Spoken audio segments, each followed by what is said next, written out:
മലയാളം മാത്രം അറിയാവുന്ന നിങ്ങൾ ബാംഗ്ലൂരിൽ വന്നിട്ട് ഭാഷ അറിയാതെ വിഷമിക്കുന്നവരാണോ നിങ്ങൾ?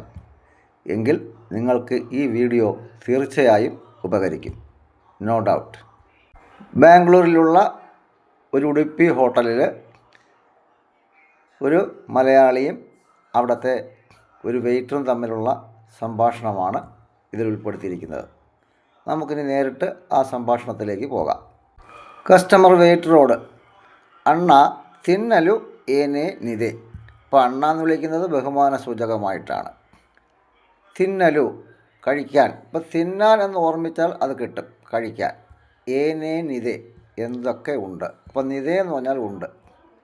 ഇംഗ്ലീഷിലാണെങ്കിൽ ഇങ്ങനെ പറയാം, അണ്ണ what is available to eat. അതിന് വെയിറ്റർ പറയുന്ന മറുപടി എന്താണ്? ഇഡ്ഡലി, വടേ, മസാല ദോസൈ, കാലി ദോസൈ ഇതേ. ഇഡ്ഡലിക്ക് ഇഡ്ഡലി, വടയ്ക്ക് വടേ, മസാല ദോശയ്ക്ക് മസാല ദോസൈ, പ്ലെയിൻ ദോശയ്ക്കാണ് കാലി ദോശ എന്ന് പറയുന്നത്. ഇതേ എന്ന് പറഞ്ഞാൽ ഉണ്ട് എന്നർത്ഥം. ഇനി അതിൻ്റെ English idli, vada, masala dosa and kali dosa are available.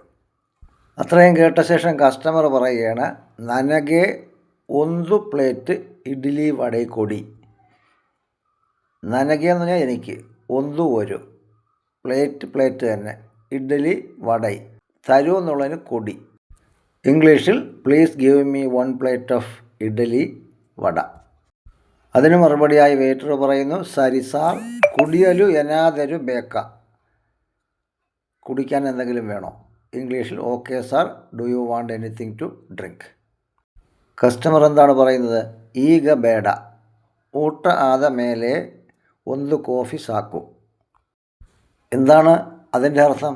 ഇപ്പോൾ വേണ്ട, ആഹാരം കഴിഞ്ഞിട്ട് ഒരു കോഫി മതി. ഇംഗ്ലീഷിൽ not now, a coffee is enough after the meal.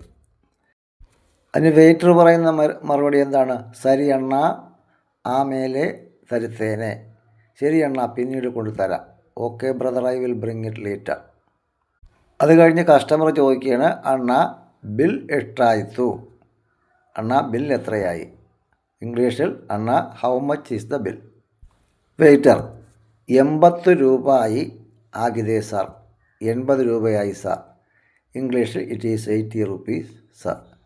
അതിന് കസ്റ്റമർ സരി ഇഗോ ഹണ, ധന്യവാദಗಳು. ശരി, ഇതാ പണം, നന്ദി. ഇംഗ്ലീഷിൽ okay here is the money, thank U.